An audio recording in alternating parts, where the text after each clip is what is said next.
If you're just starting out or have been struggling with content marketing, unsure of what to create, where to post, and if any of it is even working, then this video is for you, my friends. Because honestly, content marketing does not have to be complicated, despite what you may have seen in other blogs or videos. So in this video, I'm going to give you a 3-step, no BS content marketing playbook that actually works. We'll talk about how to plan, how to create, and how to distribute your content. Boom! And we're going to do this in a way so that you're not spending all of your time creating content, overcomplicating things, and totally burning yourself out. And make sure you stick around until the end because I'm going to share one detrimental mistake that 90% of companies make when doing content marketing. And if you can avoid this, you'll be ahead of most of your competition. I am Robin, your B2B marketing bestie. I used to lead content at one of the top ranked B2B marketing agencies, and I spent years helping companies develop smart, effective content marketing strategies. And now I help entrepreneurs and marketers just like you cut through the crap and actually get results. So I've seen what works, what doesn't, and how to get content actually working for you without feeling totally overwhelmed. So let's get into it. Okay, now before we jump into the 3 steps, it's important to know why you should even care about content marketing. Because here's the deal, B2B marketing is not like B2C marketing. In B2C, people can see an ad, go to your website, and buy your product just like that. But B2B doesn't work that way. The sales cycle can be weeks, months, or even years sometimes. So it is a long game, my friends. B2B buyers don't buy on impulse. They research, they compare options, they read reviews, they talk to their team, they wait on budget approvals. And all of that takes time. And this is why content marketing is so important for B2B. During that long sales cycle when people are weighing their options and deciding, you can't just sit around twiddling your thumbs, whistling Dixie. You gotta actually nurture or court those leads like you're the love interest in a Jane Austen novel. But instead of courting them with flowers and candy, you are courting them with your content. Your content is what keeps them engaged, builds trust, and eventually wins them over so that when it does come time to buy, you're the first name that they think of. And guess what? You are not the only suitor. Other companies are also vying for their interests, so your content has to be good.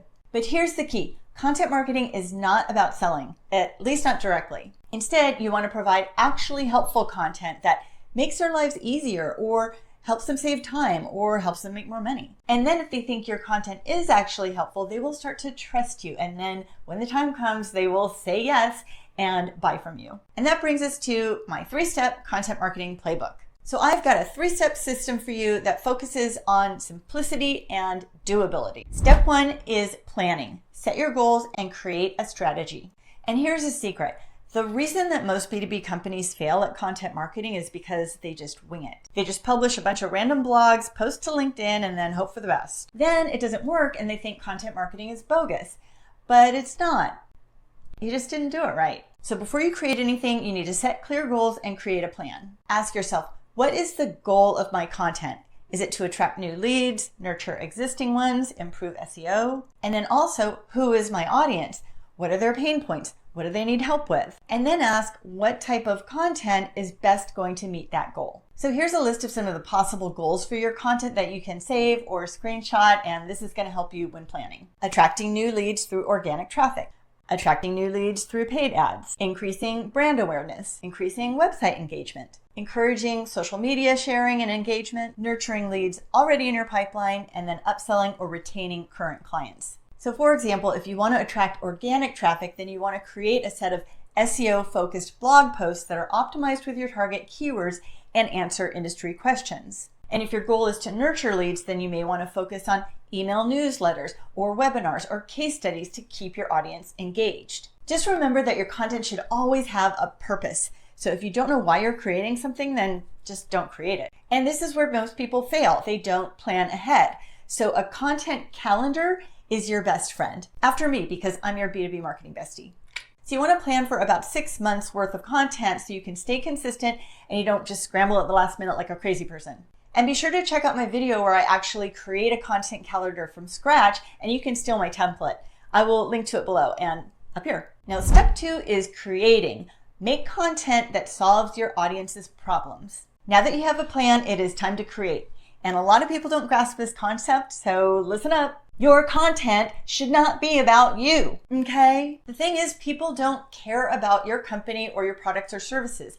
They care about their own problems. So instead of talking about your products or services all the time, focus on solving their problems. Now, a good rule of thumb is to make about 80% of your content educational and 20% promotional. Educational content should be focused on thought leadership. Thought leadership is when you are seen as a go-to expert in your industry because you share original, valuable insights that help businesses solve their problems. You can share your knowledge through blogs, guides, ebooks, how-to videos, or even LinkedIn posts.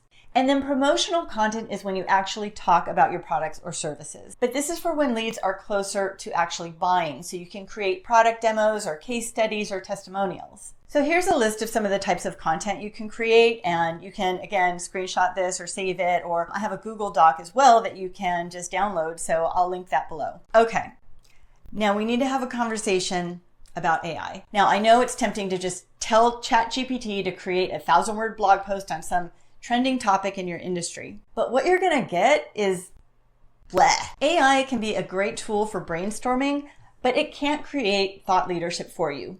Why? Because it doesn't have thoughts. It's a robot. It just aggregates a bunch of information that people have already said and then spits it out in a fairly coherent format. But truthfully, most people can spot AI content from a mile away and you are just gonna sound like everybody else.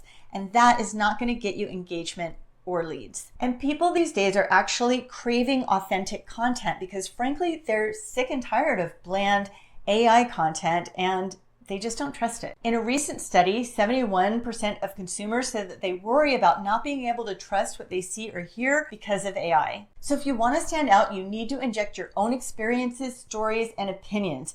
Yes, opinions. Don't be afraid to have opinions because this is what's going to make you stand out. That is what's going to make people say, I haven't thought about that before. That's pretty smart. And that's what's going to make them trust you. Okay, now step 3 is distributing, getting your content in front of the right people. So content obviously doesn't work if nobody sees it. So distribution is just as important as creation. And again, go back to the goals that you set in the planning stage. Where can you distribute this content that is going to help meet these goals? And guess what? You don't have to be on every platform. So instead of spreading yourself too thin, focus on where your audience is actually hanging out. And here's a simple cheat sheet. So for blogs, promote via email, LinkedIn, and industry newsletters. For videos, embed on your website, share in emails, and post on LinkedIn. For infographics, share on social media, blogs, and email. And then ebooks, guides, and webinars you can share in paid ads on LinkedIn, email marketing, and website lead magnets. And here's a secret that all successful B2B companies use. They repurpose content. So you can turn a blog or a series of blog posts into a piece of premium content like an ebook or a webinar. You can turn your blog into a video or vice versa, and you can share snippets of your ebook on LinkedIn. Repurposing content is a lot easier than creating each piece of content from scratch. And remember that consistency is key. If you disappear for months, then your audience is going to think you're unreliable, or even worse, they will just forget about you. Now, I told you at the beginning that I was going to share the biggest mistake that B2B companies make with content marketing, and here it is. They create content, but they don't track results. If you're not measuring what's working, you are wasting your time. So you want to track which blogs drive traffic and turn into leads. You also want to see which LinkedIn posts drive engagement and start quality conversations. And then make sure you look at email open rates and click-through rates to see what's resonating. If something works, do more of it. If something doesn't, tweak it or cut it. Content marketing doesn't have to be complicated. Keep it simple, stay consistent, and focus on helping your audience. Now, you can get started by learning how to create a 6-month content calendar, which I will walk you through in this video. We'll build a content calendar together, step by step, that will help you stay strategic and set you up for success. I'll see you there.